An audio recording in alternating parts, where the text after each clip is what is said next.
Hello दोस्तों, कैसे हो आप सब लोग। तो क्लास 12 का chapter number first reproduction in organisms हमने स्टार्ट कर दिया था। ये अब तक हमने बात कर ली थी कि लाइफ स्पेन क्या होता है, नो कोरिलेशन, और ऑर्गेनिजम्स होते हैं वो इमॉर्टल होते हैं in case of unicellular organisms. तो इंट्रोडक्शन लेक्चर आता हमारा लेक्चर नंबर फर्स्ट, और इसमें बात करने वाले हम लेक्चर नंबर 2 रिप्रोडक्शन क्या होता है और रिप्रोडक्शन के टाइप्स, और जो रिप्रोडक्शन वाली प्रोसेस होती है उसकी एसेंशियलिटी क्या है। ठीक है, तो सबसे पहले हम हेड डालेंगे रिप्रोडक्शन। आप सभी ने क्लास 10 में अब तक पढ़ लिया होगा कि रिप्रोडक्शन किस प्रोसेस होती है। हेड डालेंगे reproduction.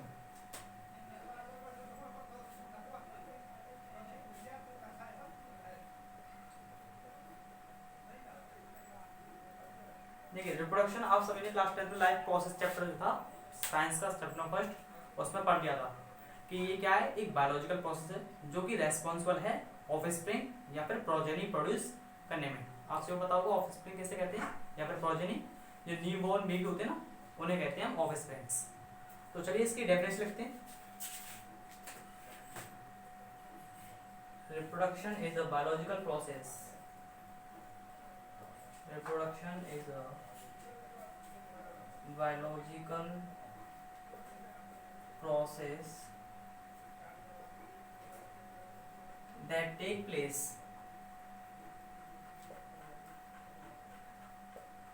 inside the organism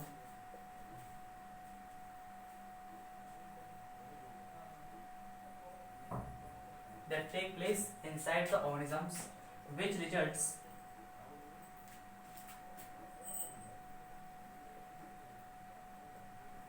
into an offspring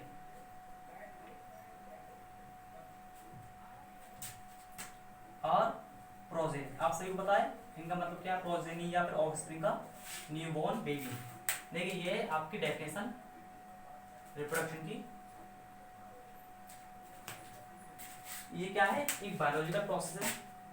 it is a biological process that take place inside the organism. देखिए ये कोई मैटर नहीं करता है कि हर एक ऑर्गेनिजम्स के अंदर जो प्रोसेस है रिप्रोडक्शन प्रोसेस वो इनसाइड दो, मतलब अंदर की तरफ हो, ऐसा कुछ नहीं है। ऐसे बहुत से एग्जांपल है जहाँ पर रिप्रोडक्शन एक्सटर्नल होता है, मतलब एक्सटर्नल रिप्रोडक्शन, जैसे इसका एग्जांपल है फ्रॉग। और इंटरनल में बहुत मोस्ट आते हैं, बहुत ज़्यादा आते हैं। In the which results into offsprings. Offspring आप सभी को पता होगा कैसे कहते हैं, न्यूबॉर्न बेबी। ओके, तो रिप्रोडक्शन में इतना ही। अब बात करते हैं कि इसके एसेंशियलिटी क्या, what is the essentiality of reproduction, मतलब इसकी इम्पोर्टेंस। भाई ये जो है रिप्रोडक्शन वो बहुत बड़ा मेजर रोल प्ले करता है हमारी लाइफ में। अगर ये प्रोसेस ना होती तो आज हम यहाँ खड़े नहीं होते, ना आप वीडियो देख रहे होते, ना मैं यहाँ पर पढ़ा रहा होता। क्योंकि एक ये ऐसी प्रोसेस है जो कि अर्थ पर कंटिन्यूटी बनाए हुए है। चलिए इसकी एसेंशियलिटी देखते हैं। एसेंशियलिटी ऑफ रिप्रोडक्शन हेड डालिए।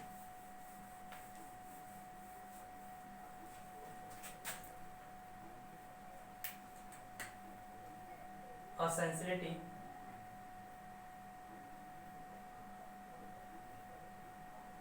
Of reproduction.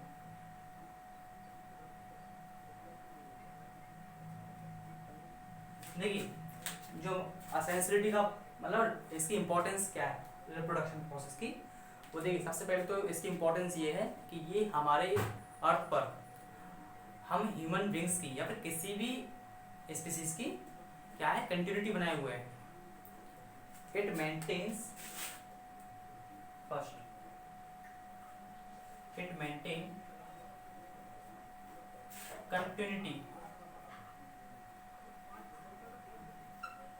of an organism from generation to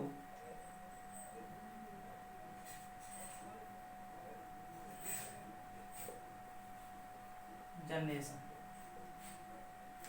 सबसे पहले क्या है कि हमारी कंटिन्यूटी बनाए हुए है। कौन सी प्रोसेस है, रिप्रोडक्शन, जो कि हमारे अर्थ पर कंटिन्यूटी बनाए हुए है फ्रॉम जनरेशन टू जनरेशन। हमारे ग्रैंड फादर थे, ग्रैंड फादर्स से फादर आए, फादर से हम आए, ऐसे ही क्या है, ये कंटिन्यूटी बनाए हुए है। देखिए प्रोसेस है वो क्या है, बर्थ होगी एक ऑर्गेनिज्म की, उसके बाद उसकी मैच्योरिटी आएगी, मैच्योरिटी से आप ग्रोथ भी समझ सकते हो, ग्रोथ होगी, और थर्ड है उसका सीधा डेथ। ये होता है आपकी लाइफ का मैकेनिज्म। आपकी लाइफ इन 3 फेजों से गुजरेगी। पहला आपका बर्थ, आपका जन्म होगा, उसके बाद मैच्योरिटी आएगी, फिर उसको ग्रोथ भी कह सकते हो, और फिर उसके बाद डेथ। ये क्या है, बिल्कुल ट्रू है, ये आपकी लाइफ साइकिल रहेगी आपकी ना, हम सभी की, ह्यूमन बींग्स की। और देखिए इसका सेकंड्स क्या है,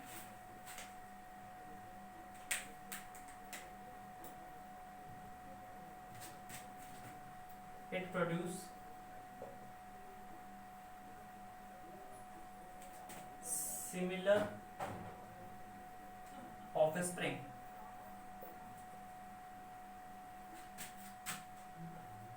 टू देयर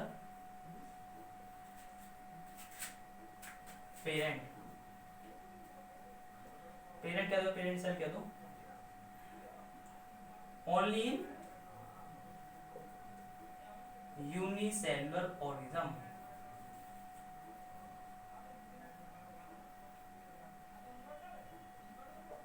देखिए ये क्या है, it produces similar offspring to their parent cell only in unicellular organisms. देखिए ये क्या है कि इसका एसेंशियलिटी एक और है कि एक इस प्रोसेस में, और ये कौन सी में, only in case of unicellular organisms. Unicellular organisms के अंदर अगर वो रिप्रोड्यूस करता है तो बिल्कुल सेम स्पीसीज, मतलब इसमें वेरिएशन बिल्कुल नहीं होगा, जैसा पेरेंट सेल था वैसा ही उसका डॉटर सेल बिल्कुल उसी का जैसा आ जाएगा, genetically identical to the parent. जैसे कि इसको क्या कहते हैं, जो कि जेनेटिकल आइडेंटिकल होता है टू दी पेरेंट्स, उसे कहते हैं हम क्लोन्स। ये होता है आपका क्लोन्स। क्लोन्स यहाँ पर किससे कहा जा रहा है, क्लोन्स उसे कहा जा रहा है जो कि ये पेरेंट सेल था, ये क्या हुआ, इसकी ग्रोथ हुई और ये डिवाइड हुआ, डिवाइड में इसने डॉटर सेल बनाया, और यहाँ पर भी एक डॉटर सेल बनाया।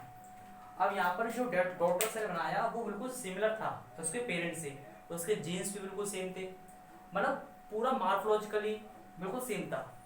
तो उसको हम क्या कहेंगे, इसको डॉटर को क्लोन्स कहेंगे। ये बहुत इंपॉर्टेंट है, 1 मार्क 2 मार्क पूछ लिया जाता है, तो इसको तैयार रखना।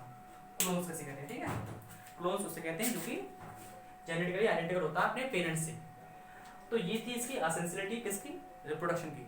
अब हम बात करने वाले हैं कि इसके टाइप्स कौन कौन से होते हैं, डालेंगे टाइप्स ऑफ रिप्रोडक्शन।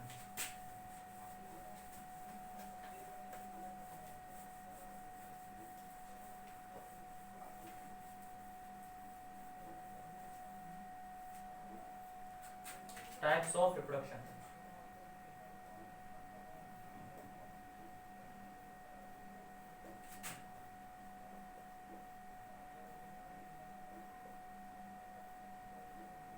यहाँ पर लिखेंगे एसेक्सुअल और यहाँ लिखेंगे सेक्सुअल। देखिए 2 तरह के रिप्रोडक्शन होते हैं, एक होता है एसेक्सुअल रिप्रोडक्शन और दूसरा होता है सेक्सुअल रिप्रोडक्शन।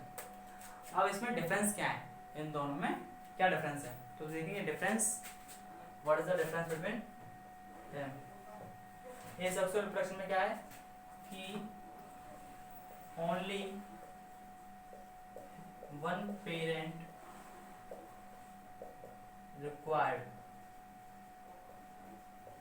for reproduction। यहाँ पर सिर्फ एक पेरेंट चाहिए होता है, किसके लिए, रिप्रोडक्शन के लिए, क्योंकि यहाँ पर एक पेरेंट होगा, वो क्या करेगा, आफ्टर इट्स ग्रोथ ये डिवाइड कर जाएगा, तो यहाँ पर कोई दूसरे पेरेंट का इन्वॉल्वमेंट नहीं है, तो इसे कहेंगे हम asexual reproduction. Only one parent या फिर only single parents are required for the process of reproduction. इसका सेकंड, अब इसमें देखेंगे सेक्सुअल रिप्रोडक्शन में इसका बिल्कुल just opposite, two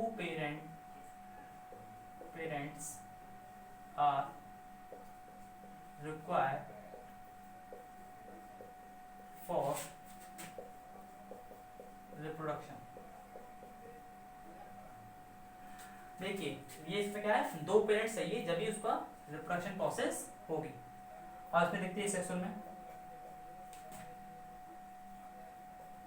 gametes does not form. भाई जब कोई दूसरा पेरेंट्स ही नहीं आया तो फिर गैमेट्स कहाँ से बनेंगे, तो उसके लिए कोई फ्यूज करने के लिए कोई दूसरा गैमेट्स चाहिए, तो यहाँ पर गैमेट्स नहीं बनते हैं। कौन सी प्रोसेस में, एसेक्सुअल प्रोसेस में। ये बिल्कुल बेसिक सी बातें आपको क्लास 10 में बता दी जाती हैं, तो क्लास 12 के एनसीईआरटी में दे रखा था, इसलिए मैंने पढ़ा दिया पर। अब देखेंगे यहाँ पर क्या होता है, गैमेट्स आर फॉर्म।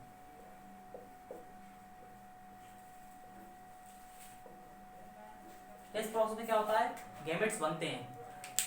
मेल से तो आता है स्पर्म और फीमेल से आता है ओवम, या फिर तुम एग कह सकते हैं।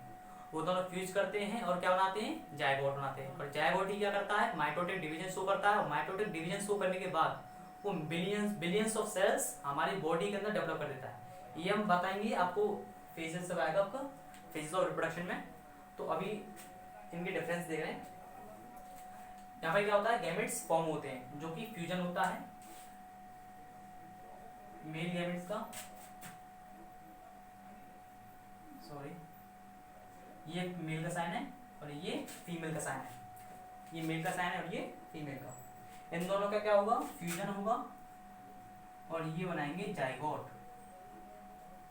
ओके, यहां तक समझ आया। अब इसमें थर्ड पॉइंट देखेंगे, वेरिएशंस डज नॉट अकर।